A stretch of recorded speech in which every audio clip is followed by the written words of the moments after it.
Hello guys, welcome to Cisco with Aman Soni, and in this video we are going to talk about OSPF. In my previous video we have talked about EIGRP a lot, but this is the one of the most complex routing protocol when it comes to IGP routing protocols. What is IGP? See, we have in dynamic routing protocols we have IGP protocols and EGP protocols. IGP means interior gateway routing protocols that run within the same organization. EGP routing protocols that run over an organization, over an autonomous system. The exact technical word is, for example, we have an autonomous system number, an organization AS1121, and one another organization with AS1145. You can say Flipkart and Motorola. So between Flipkart and Moto, if we want to run routing, then we have to use some EGP routing protocol, exterior gateway routing protocol that run over an autonomous system that can cross the boundaries of the autonomous system. And we have right now only one such protocol for that, which is border gateway routing protocol. IGP means, see, this autonomous system, the organization itself is quite big. So in that organization, you might have a lot of networks. You might have some small organizations, but all belongs to AS number 1121. Like within one office or No, it is not office. It is like much. See, you have Flipkart.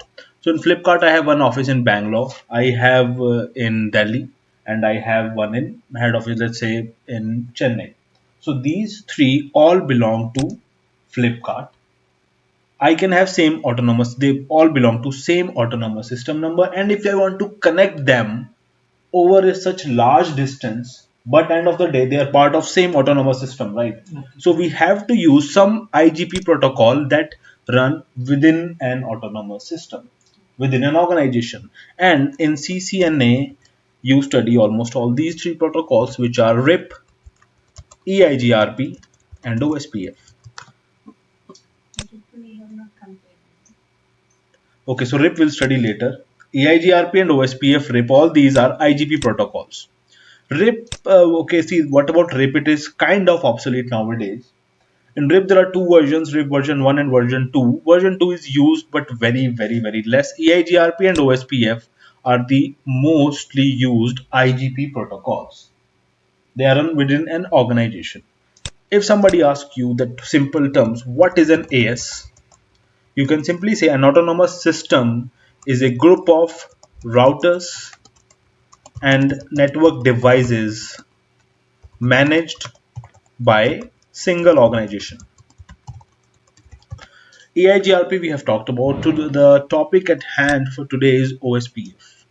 So OSPF is Open Shortest Path First Routing Algorithm.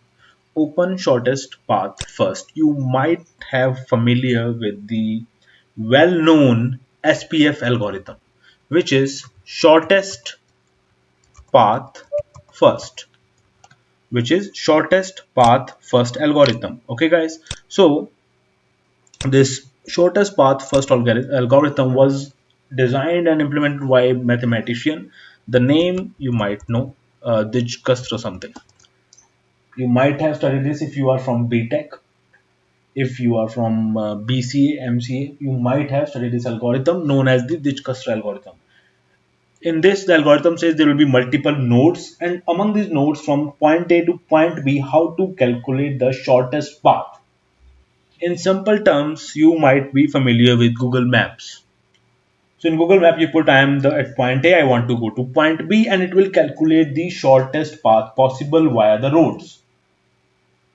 If you don't want to take that, it will show you another option. That it is option number 2, but I'm showing you this option, but it will take more time. But if you want, you can use it. So Dijkastra algorithm is like that only. Okay, so let's talk about the basics of OSPF. Now in EIGRP, when we have two routers, for example, let's make a very small setup in our same old GNS3. Let's take one router here, R1, R2, and we need to connect some networks to them. So for now, just let's use VPC only, virtual PC. So this will be our network A and this will be our network B. And let's do the connectivity. Let's make them a little smaller, or this is good.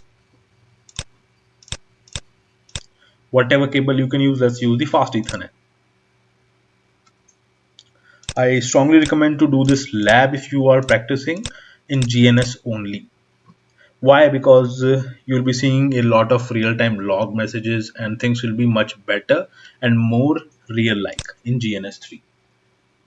If you haven't set up, I'll again put the link in the description of how to set up and install GNS3. It's a freeware. Just go to the site, just create account and download the latest GNS3. Unlike the basic Cisco packet tracer, you have to install the GNS3 and you have to set up the iOS image also. It's not like you just do next and it is ready to work. No, download it, install it, set it up, and then also integrate the iOS image. For example, as of now, I have only integrated 170-200 image in this GNS3. If you want, you can a number of different series router you can integrate. You can download that iOS image, go to edit preference and iOS routers, and from there you can integrate it as well in here. So everything, how to do this, how where to download and all is included in the GNS3 video. It is much preferable to use this. If you click here on the node tool, I will recommend write every network and IP because it will be much easier. So let's take some demo networks. 12110/24 slash 24, you should be familiar, means 255.255.255.0, 192 168 1.0/24. This will be our network running here, and let's use 192.168.2.0 running here. Bear in mind, these are the networks, not the IP addresses. The IP addresses, let's put now, will be using 192.168.1.10, 192.168.2.10, and let's take some simpler IPs here like 12.1.1.1 and 12.1.1.2 here. The default gateways, these routers are going to be the default gateway for these PCs. Let's take 192.168.1.1 here and 192.168.2.1 here. So these three are the networks, these are the IP addresses. We'll configure them later on. For the VPC, I'll just write down the syntax. They are not like your simple packet tracer PCs or graphical interface. They will not give you. If you click here, let me show you. Just double click on VPC and it will give you the console. Uh, Something wrong with VPCs.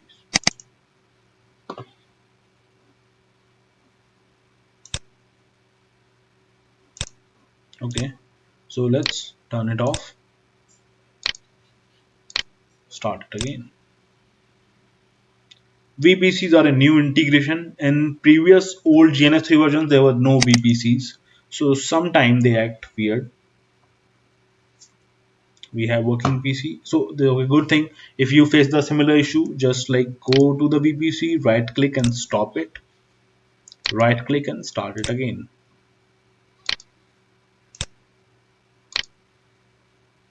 I'll just close some applications, so I'll free up some RAM. I think I have some 8 or 4 GB, but still GNS is very resource eating software. I have PC1 in here and I have PC2 as well. No graphical interface you will see, just the CLI, and it is not your router, so you cannot do enable this and that. The commands I'll be writing simple. To assign the IP address to the VPC, it will be like this: IP and then whatever IP address you want to assign, the subnet mask and the default gateway. And similar thing here: IP, whatever IP you want to assign, subnet mask space the default gateway. Although default gateway is optional, if you don't assign it, it will not take it, it will be blank. But in our lab purpose for this practical, we need the default gateway. So just copy this thing, go to PC1 and simply paste it.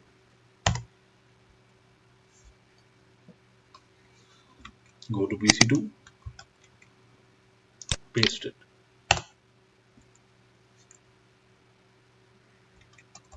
Just do show IP and it will show you the IP address, subnet mask and the default gateway as well on PC1 as well as on PC2. Routers, how to configure and all, we already know. Okay, so let's get back to the real thing, the OSPF. So before this video, you should be knowing a little bit about EIGRP. You might have done the EIGRP practicals. You might not be an expert on EIGRP, but we are going to compare OSPF with EIGRP. So that's why you need some basic ideas about EIGRP. If you don't know, pause the video, go back and watch EIGRP again. Otherwise, you will be confused. Because EIGRP and OSPF both are IGP protocols, but they are very, very different. Okay, so EIGRP, let's talk about the comparison. EIGRP is routing by rumor. For example, R1 have no idea how the topology looks like after R2, unlike in OSPF.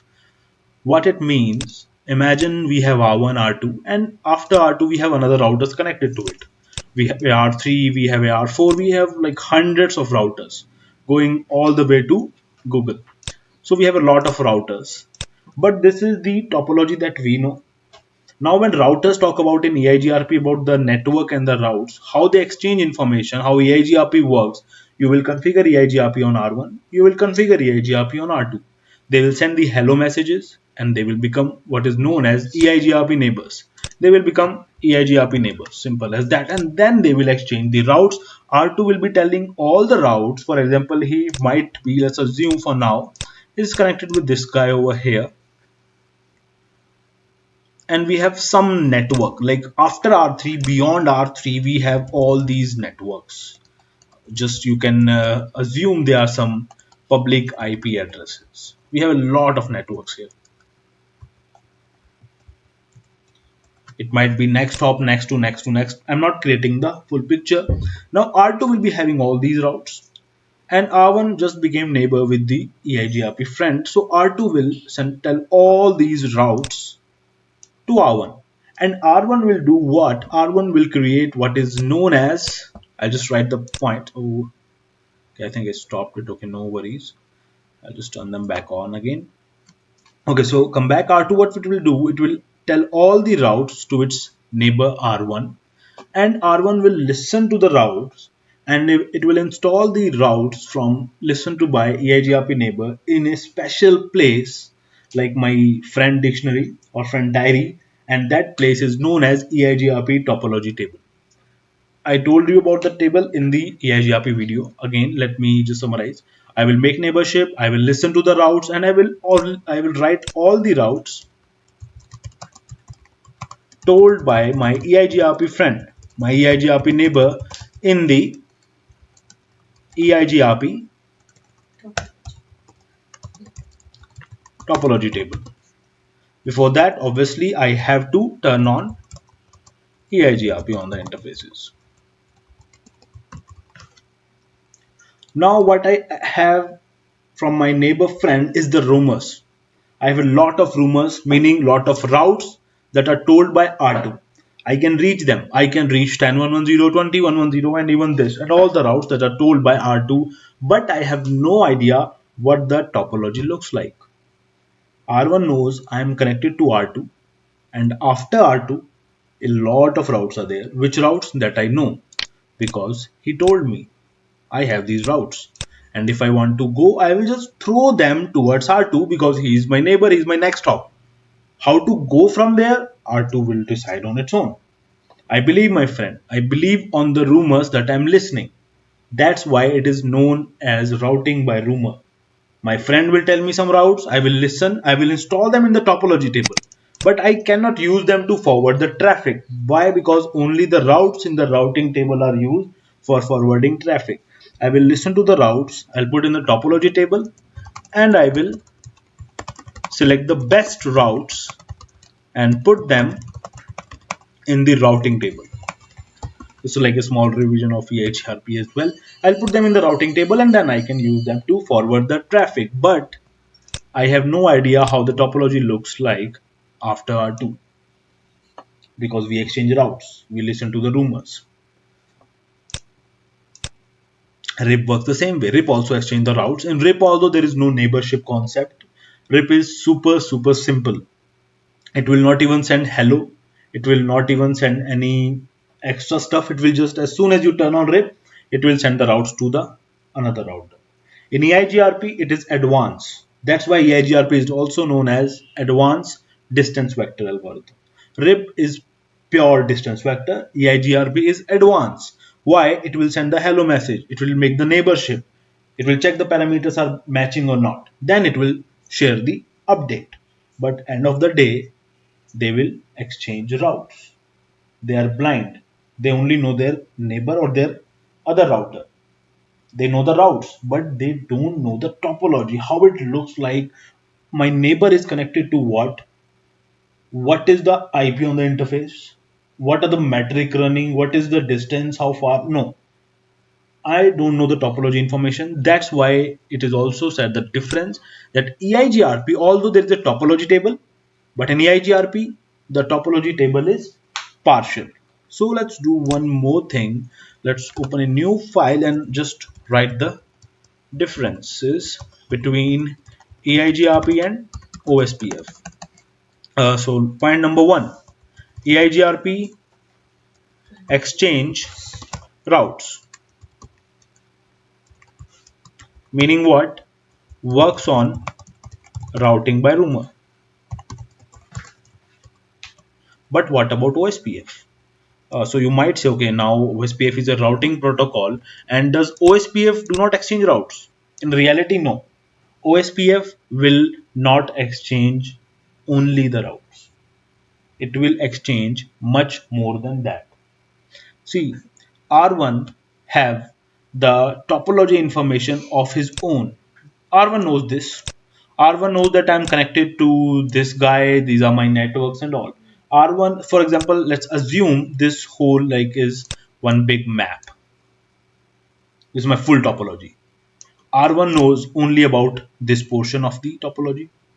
R2 knows about this topology, a big portion of the topology. I have three networks, one going to this guy, one going to this guy, and one going to the PC. This is another piece of information held by R2. R3 have its own piece of information. Maybe he have some routers connected to or some PC.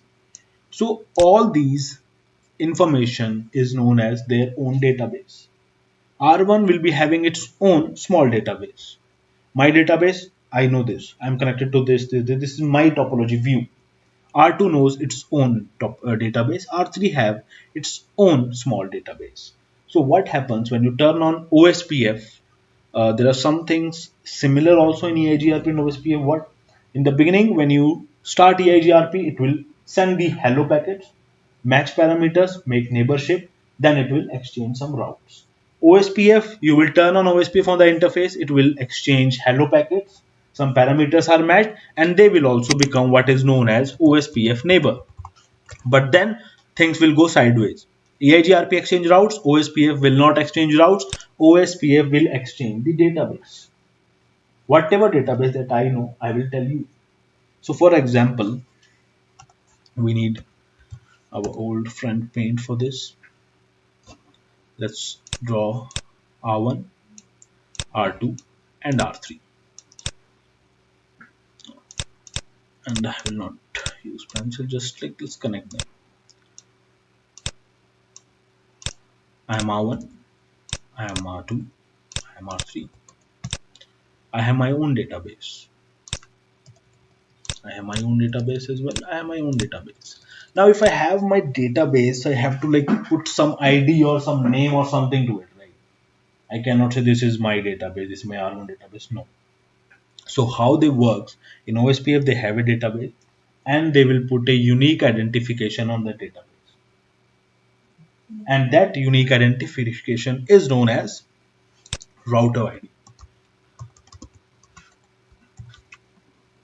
In reality, what is router ID? It is just like your roll number, your employee ID, or in mobile what you have your IMI number or something. Router ID is the unique identification of OSPF router. So I will just write this info here. What is router ID? It's the unique identification of the OSPF router. In EIGRP, when we look for who is my neighbor, who is my EIGRP friends, I call them just by their IP address. I'll say 12112 is my neighbor. 15115 is my neighbor. 13118 is my neighbor. I will use their IP address. But OSPF is not like that. He will say, I will use the router ID of the router to identify them. I will say and the router ID example, it looks like this. So it can be confusing, but it's not IP address. For example, I can say my router ID is 1111 or my router ID is 2.3.4.5. They are not their IP address, they are their special ID, they're their router ID. So now the next question comes, that how will I identify this router ID? Okay, so for that we have to open a whole new page, that how to select the router ID. So we'll talk about that after a little while. Right now we can select router ID first thing manually. There is an automatic way also in which the router will automatically select one of its IP as a router ID, but the very first thing is manual one. So what we'll do, we'll just go here and we'll configure that the router ID is 1111. The router ID is 2.2.2. The router ID is 3.3.3. Now that router ID is the identification of the router as well. Point number two, that router ID will also be the identification of the database of the router. R1 have a database. Which database? 1111. R2 have 2222. R3 have 3333. For example, you are living in Delhi. So in Delhi, a lot of places are there. MG Road is there. ABC is there. On, let's say, some like XYZ road. So we have MG Road, we have ABC, XYZ. Three different areas. And three friends and three routers are living in that particular areas. So the friend living in R1 have a lot of topology or area info about the MG road. That is his database. R2 have its own database. He lives in ABC area. Third friend lives in XYZ area. He knows the area very well. Now what they will do, they will exchange their topology information. Whatever map of their area, they will tell. They have a small map. So R1 will exchange to R2 and he will tell to R3. And at the end of the day, if all these three routers with the help of OSPF are exchanging their routes, won't something like this will happen?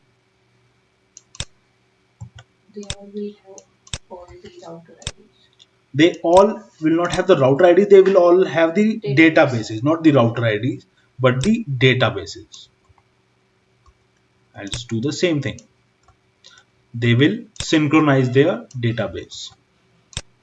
R1 will have all three, R2 will have all three, and they will synchronize. They all of them know everything about the full topology, right? So in OSPF, this is the very important fact that each router have the full idea of the whole topology. If you are in Delhi, for example, we have a lot of like three areas in our example. So what is the difference in EIGRP? EIGRP have no idea, no database. They don't even exchange the database. They will just exchange routes. If you want to go to street number B, just take straight, take left, take right. They know this. But in OSPF, I know the whole area. So if I know the whole area, will I be needing to ask the route for something to some of my friends? No, I will never ask. What I will do, what OSPF will do on this full database, which is known as LSDB, link state database. On this full database, I will run an algorithm that is known as Dijkstra shortest path first algorithm, and I can calculate whatever route or whatever destination the shortest path possible. I will put myself as source. For example, I'm R1 and I want to go to 10.1.0 network. I know it will be somewhere here. So I will run the algorithm from myself to 10.1.1.0 and the SPF algorithm will give me the shortest route possible and I will install that shortest path in the routing table. That's how OSPF works. Let's summarize here. So we can put here OSPF exchange the database. The database exchange, not the ID. I will just give you my database. My topology information, my database. I'll also exchange the database info and create the full topology map and on which SPF algorithm is run and best routes are calculated. That's how OSPF works. EIGRP is much simpler. OSPF is complex, but isn't it sounds like better and optimized? I don't trust. It does. That's why they say OSPF does not work on routing by rumors. He will collect the information and the route it will calculate on its own. It don't depend on anyone else. So read this line, you will understand. EIGRP has partial topology table because EIGRP's neighbors only tell the routes, but OSPF have a full topology. It's like having access of the full map of the town. Best example is Google Maps. It's just like OSPF. You have you are the router, you have the map. You previously you were asking your friends, okay, I want to go to M0, tell me the path. Your friend number A will tell you something else, your friend number 2 will tell you some other path. You will listen to both of them, put in the topology table of your brain, something like EIGRP. It will listen to two of its neighbors, put that in the topology, select the best one, use that, and I will go to the M0. That's how EIGRP works. But OSPF, I don't work like this. I will collect the map. I won't believe anyone. I have the full topology map. I will run my own algorithm known as SPF and I will calculate the best path and I will go via that path. Okay, so read this same thing. In OSPF routes, they have a small portion of the map and all the routers exchange their small portion of the map with others. And when all is done, each router will have the full map, the full database as I explained. And now you don't need to ask routes from your peers, from your neighbors. They will simply perform the algorithm and get the routes for the destination network. In OSPF, each router has own database within an area. Yeah, one other thing, this whole story happens within an area. Meaning what, if we are assuming this scenario right here, that okay, we have a database, this and that and all, we have to assume one thing, that all the routers are in this, or let's make it less weird like this. This is the boundary, and this boundary is known as area 1. This whole story will have area 1. I might be connected with another area.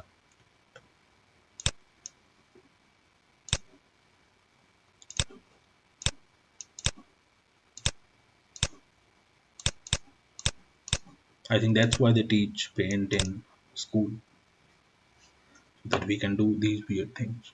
Okay, so we'll connect these two bigger, some similar things will be there in different area, R1, R4, R5, R6, R7, similar setup going on there. Now let's connect this something maybe like this. Now the database exchange story that we are talking about will only happen in our area. My database will not go outside my area, otherwise it will be chaos. Why it will be chaos? Imagine we have 100 routers in an area. Just imagine. In here we have 3 routers. How many database we have? 3 database. Every router has how many database? 3 database. What if I have 100 routers in an area? Then each router will be having 100 database. And on that 100 database, I have to run the SPF algorithm. And every time a new router comes, a new database comes. And that new database is added to all the 100 routers, meaning my full database is changed. Now again I have to run the SPF algorithms. So 100 routers will be running the SPF algorithm on the big database and it will keep on happening a lot.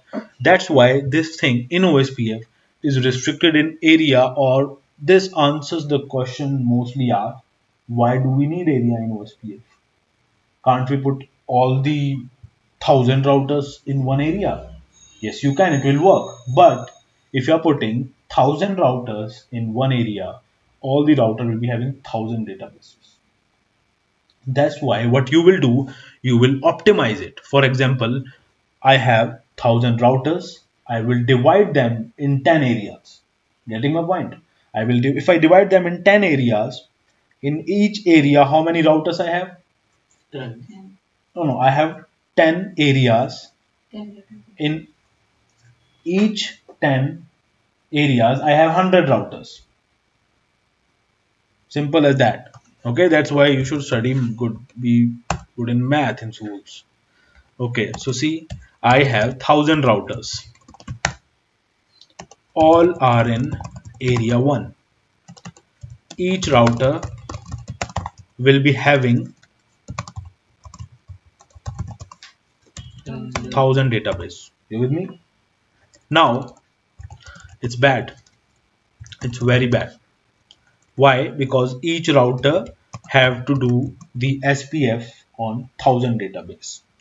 So router will suffer. Simple as that. The CPU will suffer. And the CPU at the same time is busy doing other traffic forwarding and other things. So what we will do, we will take, just be with me, we will take the 1000 routers and divide them in 10 areas in which each area will be having 100 routers only. So previously I have one area 100 routers, each router will be having 1000 databases. But no, what I did something like this.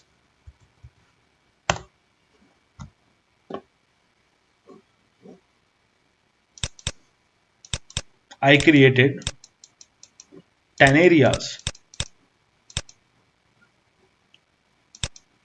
I connected them. These are 10 areas. And in each area we have 100 routers. 100 routers are there. Why we are doing all this? Because the connectivity will be maintained, and even after maintaining the connectivity, each router, for example, in this area I have how many routers? I have 100 routers. So if I have 100 routers, then on each router there will be only 100 database. I have to calculate the SPF on 100 databases. That's it. Simple. Previously, what was happening? Each router have to calculate the SPF on 1000 routers. Now, be with me. The story is not ending here. You might say it will doing in the beginning only. So what? Let the processing be happen. I have big RAM, good CPU. But what about the rest of the time? Meaning what?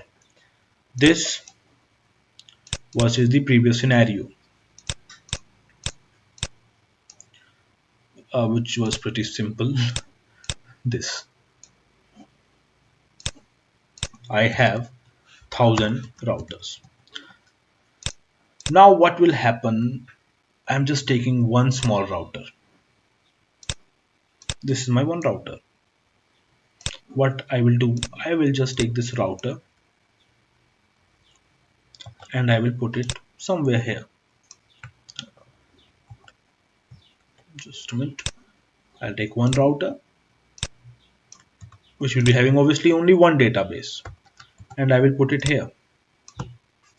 So if I put this one new router here, what the change will happen in this area? Now each router will have 101 database because a new guy is added. Each router will have 101. Yes, they have to again recalculate the SPF, but in this we have like what, 101 routers. So all those 101 routers will again calculate the SPF on 101 database. But tell me one thing, all these other areas, will they do anything special? Will they recalculate as? No, they're just chilling. They will not do anything. But in here, what will happen if the same router I add here?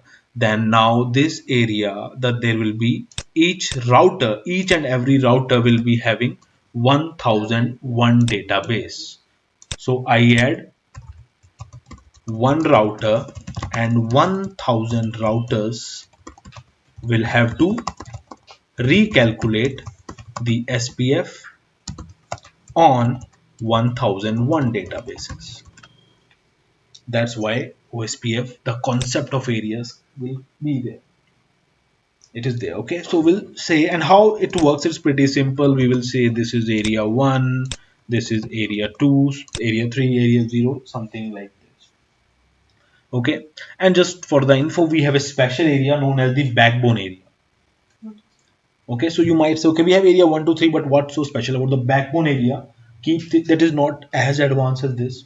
There is a design restriction, you can say. What that design restriction says, it says if you have more than one area, there will be an area 0, which is will be the backbone of all the areas, and all the other areas that you have will be connected to that area 0. If they are not connected to that area 0, they will be isolated. Simple, right? There is like nothing special. This is just a design restriction. If I another area is here and this area is not connected with area 0, it is connected just with this. Let's say this little guy is area 98. Now if you create area 98 and you haven't studied OSPF properly, and you just connected this area 98 with the area 91, and you will assume things will be fine. Things will not be fine for the area 98. Whatever will be in the area 98 can never go outside its area. Why? Because it is not following the OSPF restriction. What if you introduce an area, then you have to connect that area to the backbone area, then only things will work as you want them to be. Okay, so just that. Any doubts? What is this backbone area does? So to make See, all see, them connect. backbone area, what it does, it will simply tell the routes of one area to another area. Meaning what? This question is like very good question you asked. But the thing is, you have to open your mind if you want to know more. Meaning what? We say the database from one area will never going out to the other area. If it goes, it will be chaos like we have here. It's bad. The database of one router will never go there. If database is not going from one area to another area, then how are the areas connecting? How they can communicate? It is pretty simple, because SPF will run in area 1, and after running the SPF, what will be the outcome? They are known as routes. I'll be having some 10, 20, 100 routes. Then that routes, which is the outcome of the SPF algorithm, will be exchanged with the another area. Okay, so for example, I have the route. Just put an example. I have 10.1.1.0 via X router. This is my X router here somewhere. So what will happen? This route will be exchanged with area 0, and if area 0 will give the routes to other people. Take the routes, people, and enjoy. Now, can all the areas reach 10.1.1.0? Yes, they can. They have the routes. Do they have the database of this X or 10.1? No. They don't need the database. They're in different area. They have just the routes.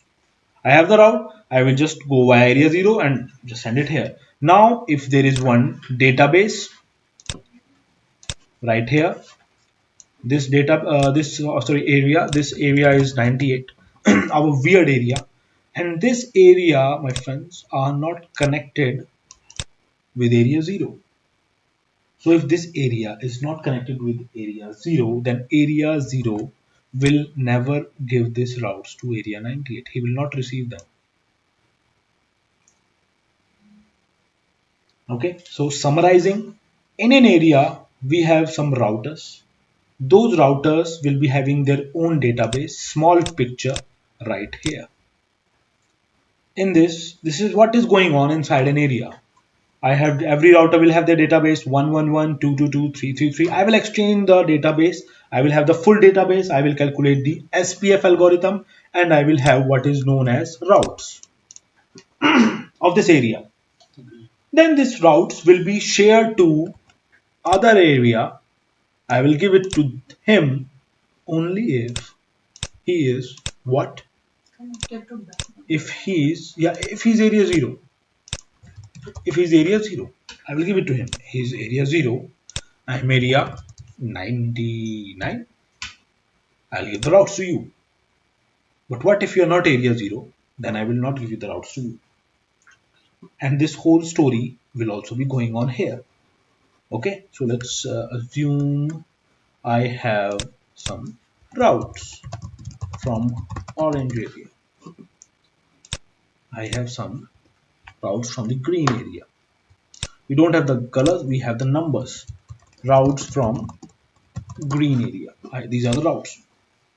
If this is a, for example, this is area 0, this is area whatever 99 it was, I think. So I'm connected to area 0. Yes, they will exchange their routes. I will give you all my summarized like routes. This, take it. Why? So that you can calculate to all the networks that are inside my area, and I will give my routes to you, and this will happen among every area who is connected to area 0. And how it will look like? It will look something like this. This route gave to area 0 and area 0 exchanged. But restriction, if there is one weird area which is not connected to area 0, he will not get these routes and he cannot access anything. He will be just sitting there in a corner isolated. He will not be having all these. So now what we'll do, we cannot do the lab of this thing, but we can very easily do the lab of this thing. Let's take two routers instead of three. Let's make it more simple. We'll take two routers. We'll see if they are exchanging their database or not, if they can communicate with each other or not, and we know the restriction that they have to be part of an area. So we have two routers already. This was for the example.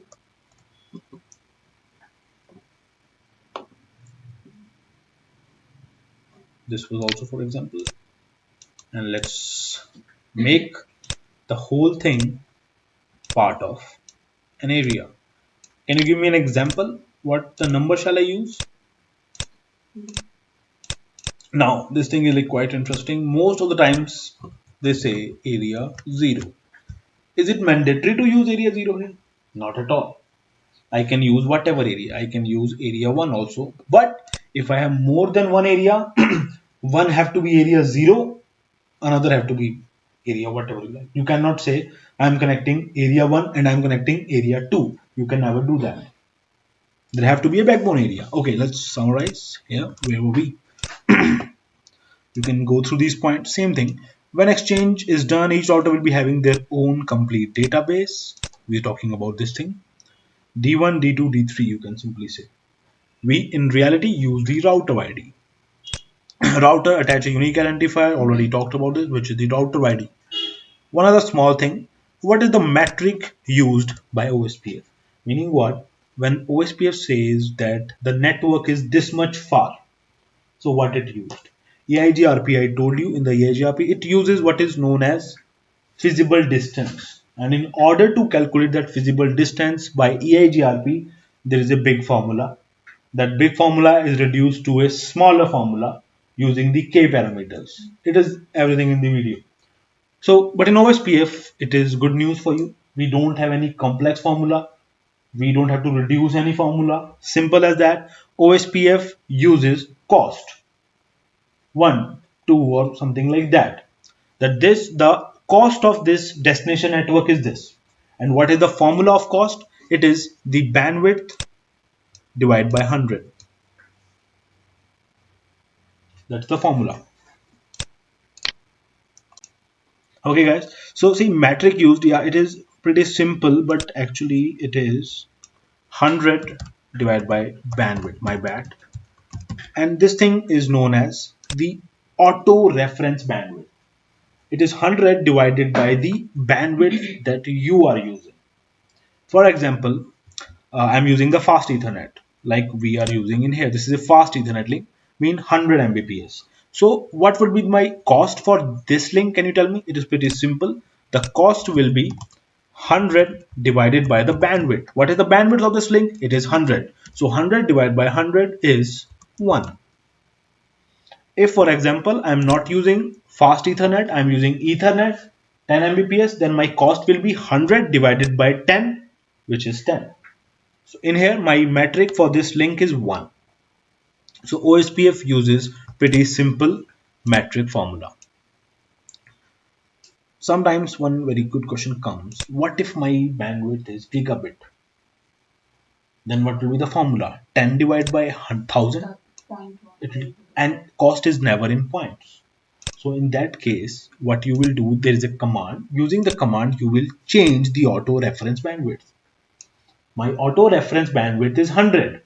Using the command, if I go and if I do some weird manipulation and I say my auto reference bandwidth is 1000, what would be there? There will be a lot of weird things happening. Now my formula is changed to 1000 divided by bandwidth, and if that is changed, the cost for fast Ethernet everyone will change. Then for fast Ethernet, it will be 1000 divided by 100, which is 10. Right now it is 1 because our auto reference bandwidth is 100. I'll change that as well. It is 100 divided by bandwidth that you have, but this 100 you can change with the formula. Auto reference bandwidth can be changed. So for fast Ethernet, then for Ethernet, it will 1000 divided by 10, which is 100. And for gigabit, yeah, now it will keeps on going. Someone comes and says I have a 10 gigabit link, then you can again change your reference bandwidth. But by default, the reference bandwidth is the formula. Everything is simple: 100 divided by bandwidth. We'll use that if not changed otherwise. So by default, the metric is 1. So let's configure this area 1. We have to configure OSPF on R1, R2. Just hop to PC1. Okay, I think they got reloaded. So I'll do one thing. I'll just stop them. Let's first take the CLI of R1.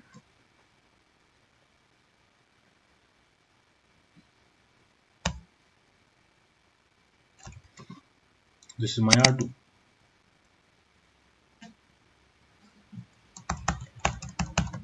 VPC, right click, let's start this guy.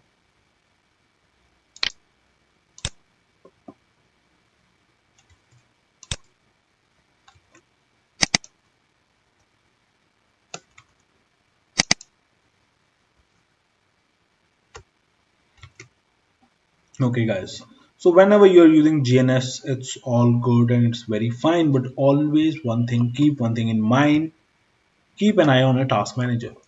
You might have observed my laptop was acting slowly. Why? This is the reason. My CPU. Okay, so sometime if you're using GNS, it might go 98, 99. If you are going 98, 99, you have what you have to do, but only do that if you are seeing this thing GNS or Dynamips, which is the process for the GNS. If it is eating a lot, it is going 90, 99, 100 like that, just right click on any of the router and click on idle PC. Then select the lowest R value. But right now it's not the case. Why it's not the case? Because it is very high, because I am using the recorder to record this session, which takes a lot of video because it is recording in full HD. GNS is running, this is running, VMware is also running behind the screen. So that's why it is so high. That's why GNS, I said in the beginning, is very powerful software, resource sitting as well. So let's configure the routers. Let's go on R1. First thing, before the OSPF and everything, you have to have the IP config in place. So let's very quickly configure the IP addresses everywhere as shown in the topology. So interface F0, we have 12.1.1.1. Interface F10 IP address 192.168.1.1 we have. Do show IP interface brief IP address configure on both sides. Let's go on R2 and let's configure the IP as well. Before leaving, just check with do show IP interface brief. Show commands you cannot do here unless you use a cheat code that I used previously. Just do the command, go in the beginning and put a do in front of it. It will execute the command. Interface F00, IP address 12.112.255.255.255.0.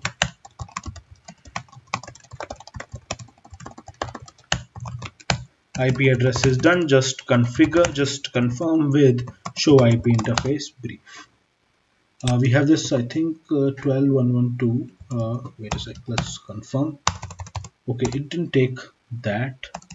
Let's reassign interface F00 12.112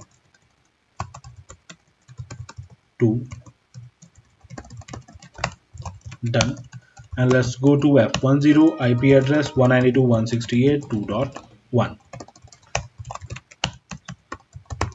No shutdown to turn on the interfaces. The light here will not change unlike in your packet tracer.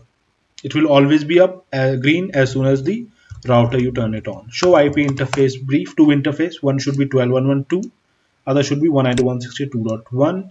Finally, let's configure the VPC. Previously we configured, but we reloaded them, so IP is gone. Good thing we have the config right here.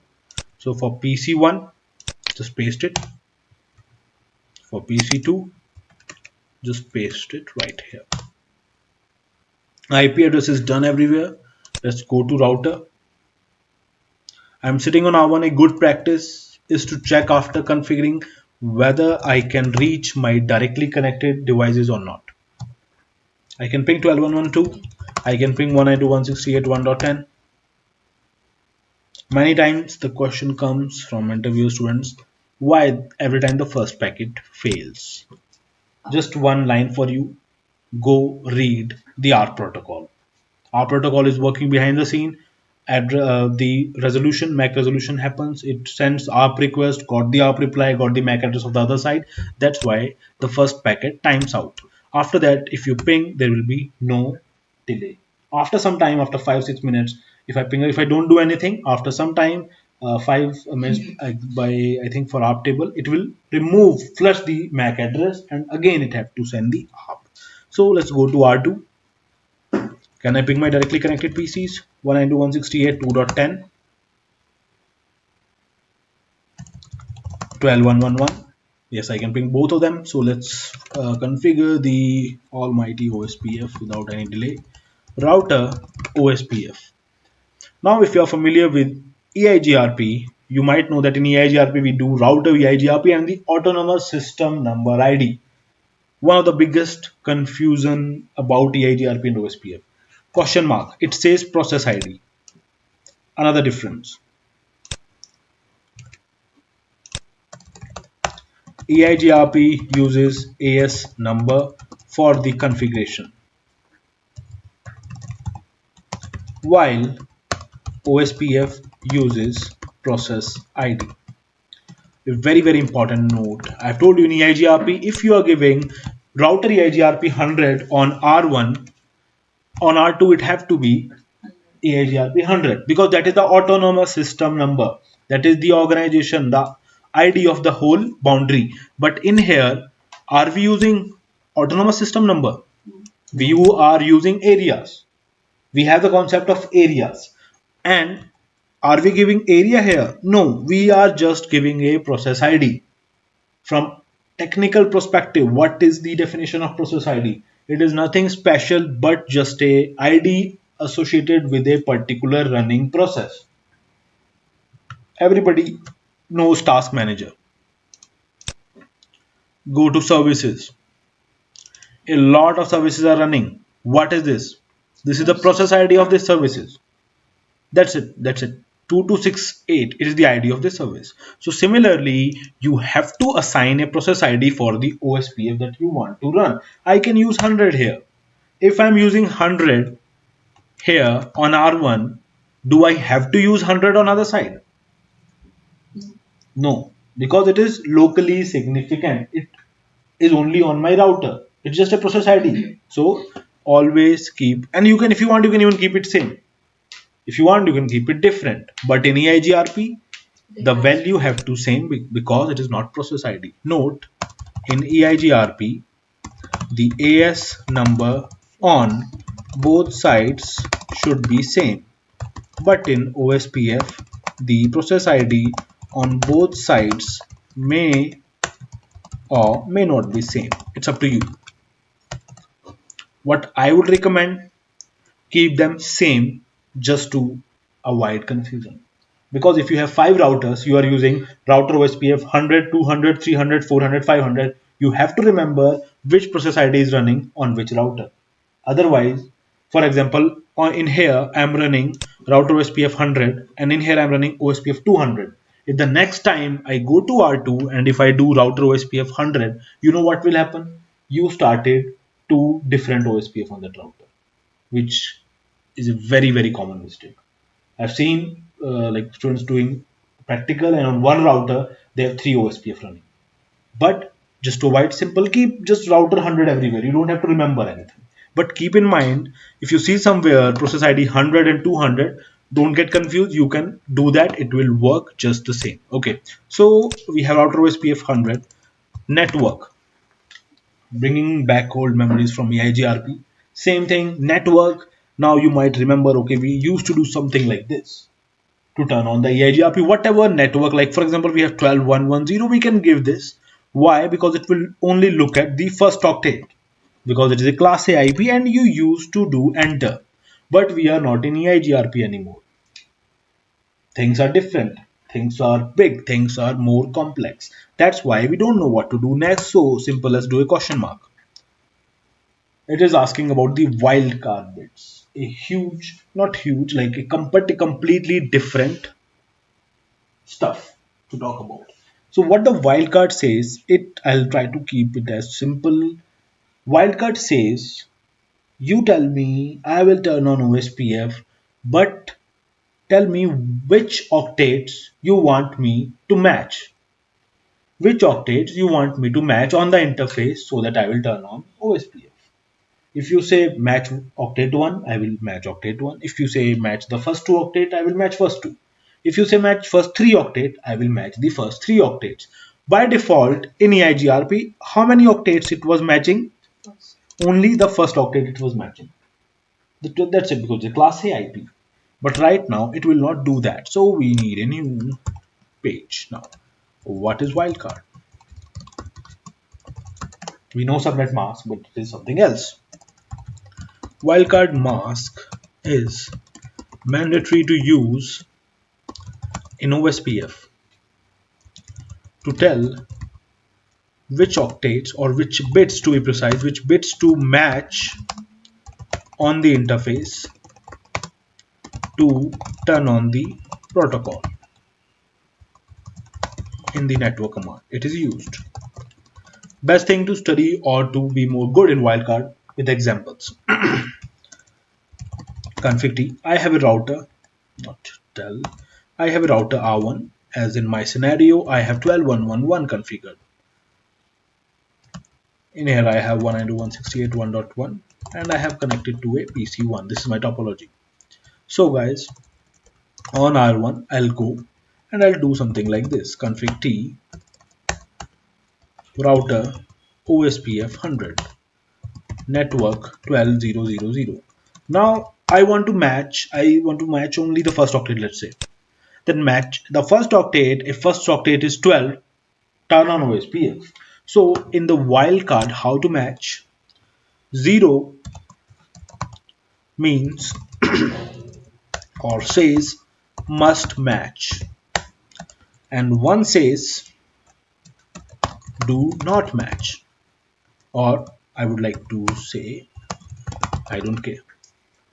I don't care if it is matching or not. I will not look at that. I will not match that.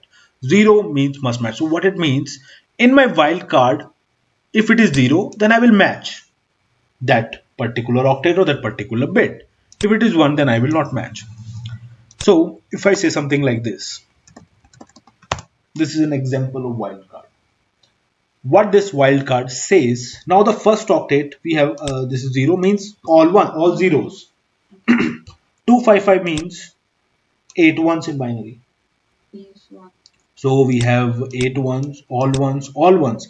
So in English, it says, this wildcard says, I will go to the interface and I will match only the first octet. If the first octet is 12, I will turn on the OSPF. I don't give a anything about I don't care about the rest of them. I don't care. I will turn on OSPF and I will put that interface in area 1. Yes, it is OSPF. Yes, we have the concept of areas.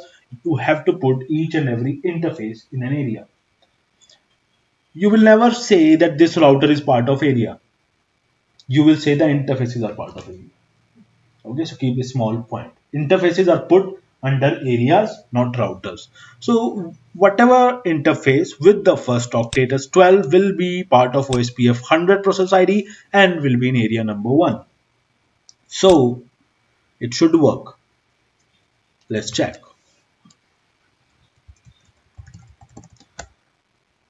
Before that, there is an amazing command to check on which interfaces OSPF is running.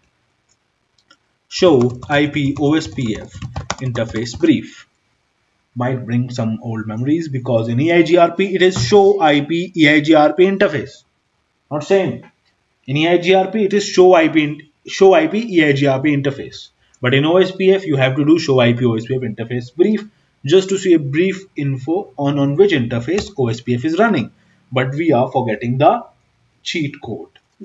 We have to put a do in front of it on no interfaces because we haven't given any network command.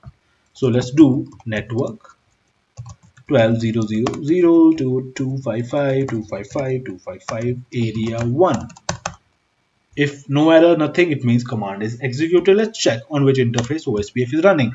It is saying on interface F00 OSPF is running. What is the IP of that interface? 12.1.1.1. Yes, it matches with our condition. But I want you to be good in wildcard. Let's remove this. As soon as you remove it, it will be gone.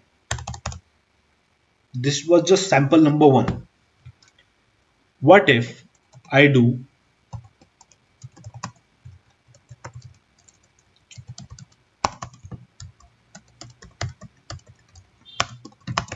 just take a minute to think and tell me this command will turn on OSPF on this interface or not. To be precise, F00. Will this command, the new one, we are playing with the wildcard mask. Will this command turn on OSPF on the interface or not?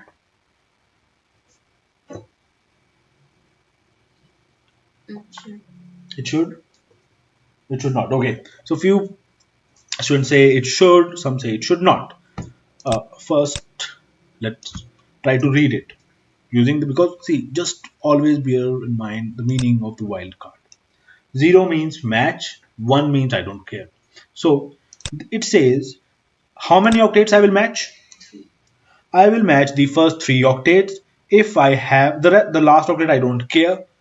If I have any interface with the matching 12.0.0, I will turn on OSPF on that.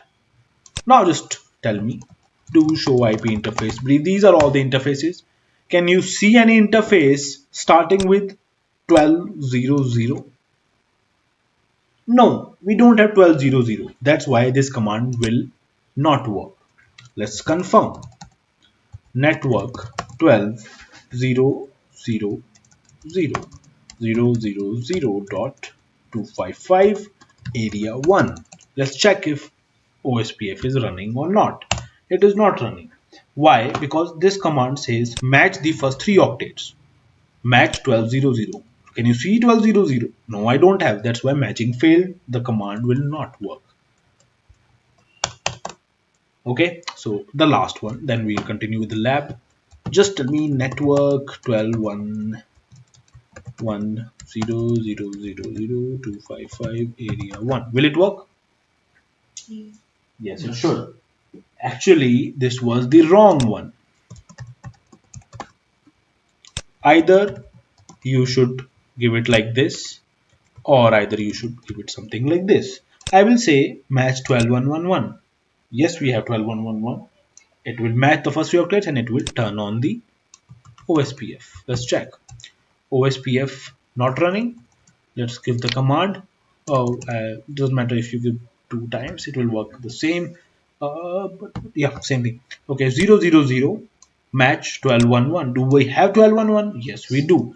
And so it should turn on OSPF on our interface. And it is turned on. Last one I will not like bother showing that again. But what if something like this? I can even use that. Will it work? Yes, it will.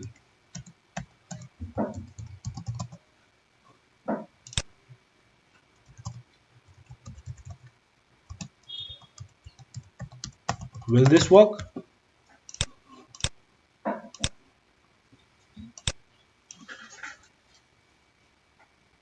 No, it should not. Okay. Okay, right now I already have it. So let me remove it. Blank. OSPF not running. I'll give the new command. Network 1211. I'm matching all the 4 octets.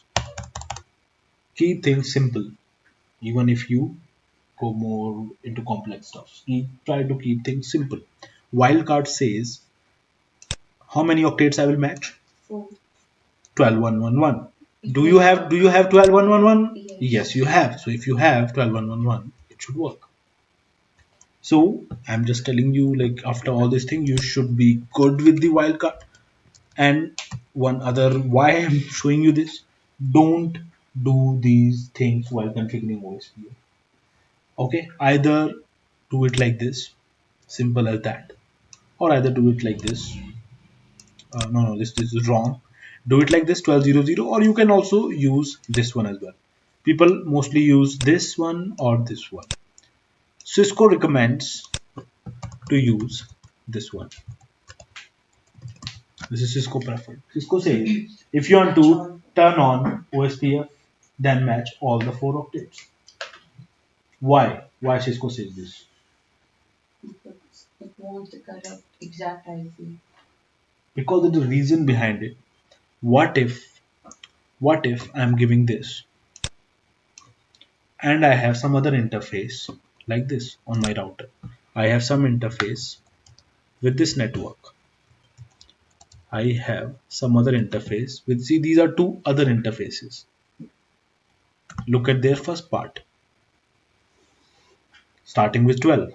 They're different, connected to going to Google, going to Flipkart. So completely different networks they are. /24, /24, /24. But if I do this one command, with this one command, all 3 of them will be part of OSPF. That's why Cisco recommends. Cisco says if you want to turn on only on this one, then give precisely this command. In some case, you might say I want on all of them and I want to keep things easy. Then I will give this one command, and with this one command, it will be turned on all the interfaces. So this is the story of the wildcard mask. Let's go back. You might be very deep in the wildcard mask, so let me bring you back. I will remove the OSPF completely from this guy. No router OSPF 100. That's how you remove the OSPF. So now you are very good with the OSPF network and wildcard commands. Let's simply configure the OSPF. Router OSPF 100, network 1200, or let's use this Cisco preferred way. Area 1, simple as that. Network 192.168.1.1.0.0.0.0, part of area 1. That's it. And I want to check whether it is turned on or not on both of them, both of the interfaces. Do show IP OSPF interface brief. Yes, it is running on both of them. Job done. Go to the R2. Similar. IP in the network, some part will change. Router OSPF, I can use 100, 200, whatever you like. Just to show you, I am using 200. Network 12.110.0.0.0.255, area number 1. It have to be area 2. If you give area 2, they will send hello message, parameters will not match, they will never become neighbors, you will see even area mismatch logs. Okay, no worries, we'll give like this 00255 area 1. It should also work because I'm matching the correct part. And just to check whether you have done the correct wildcard and the the combination or not, whether it worked or not, this is the command I am strongly focusing on. Do show IP OSPF interface brief. Yes, from lab or from outcome perspective, doesn't matter what combination you are using, as far as it is working on both of the interfaces. What are the state? What is the state of the interface? I'm waiting. I'm waiting for what? I'm waiting for the OSPF coming to me. So it is done. I want to see the neighbors. They will send hello. Oh, okay, it was done. I want to show you that. But okay, no worries. Can do that once again, I guess. How I can do? Let me tell you a cheat code, very strong cheat code. I want to see what was the OSPF command done by me. Not the outcome, not the neighbor, not the interface. I want to see what commands I gave, what specific commands I gave. So show running config. It will consist all the running config, but it's like not a cheat code, but a like standard procedure. You will do enter. You will keep on entering or space, scroll down, look for the OSPF stuff that you have done.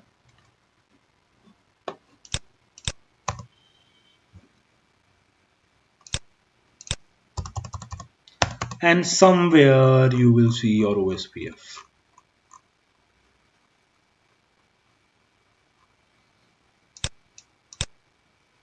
Somewhere.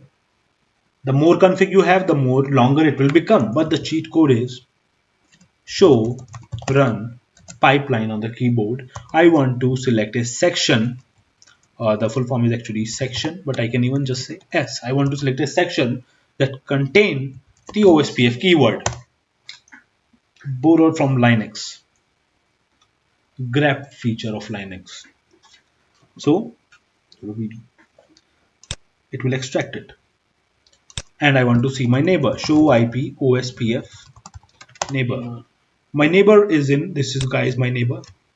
He is in full state. Few points. Is this the IP address of my neighbor? Nope. The IP address of my neighbor is this. Then what the hell is this thing? This is my router ID. This is my router ID. But I told you that the router ID will be, we can give manual router ID. But I told you there is another way if you are not giving the router ID manually. How it will decide. So if we are not giving manually like we did, we never gave manually, but still some router IDs are automatically selected. So if you're not giving, it will select the highest loopback interface IP, which is in up and up state. So you might be wondering what the hell is a loopback? A loopback interface is nothing special but a virtual interface that you create on the router. How to create a virtual interface? Pretty simple. Like this. Or not like this. Let me write the commands. You will say interface, you will say loopback and the number, then you will say IP address, whatever IP address you want to assign. No need to no shut, it is already up. That's how you create a loopback, a virtual interface on the router. So if you do this, it will be always up and running. Now, if you have a loopback, it will select the loopback IP. But do we have a loopback here? No, because we never gave it. If you don't have a loopback, it will select the highest interface IP which is in the up and up state. Got it?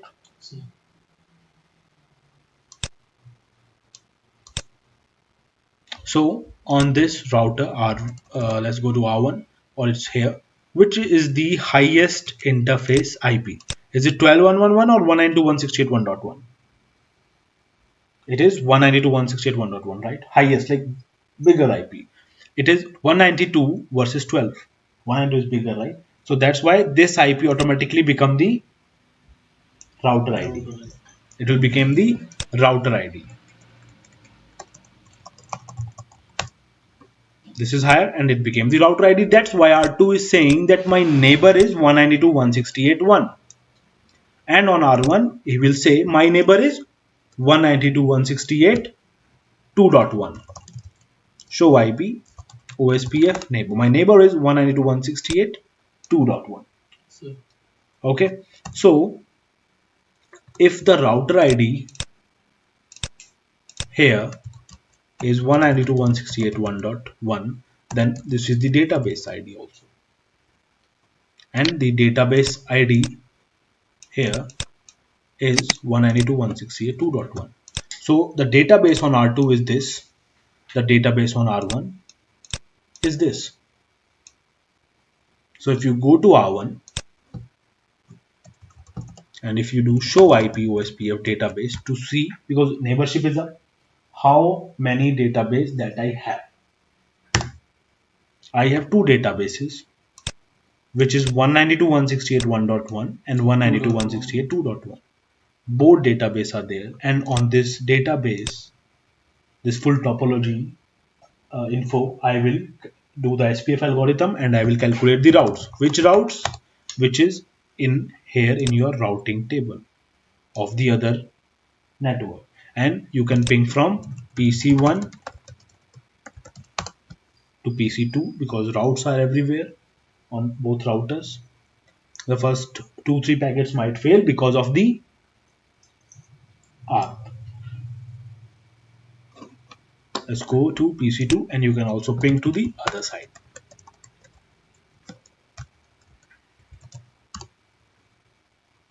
Okay, so this was all about the basics of OSPF.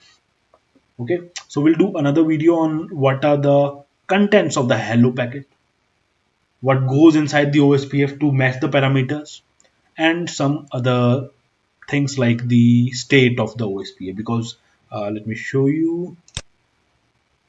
We should have talked about that, but just like it will make it the video too big. These are the states of OSPF. The final state is full. If it is in full state, mean your OSPF is completely up and running.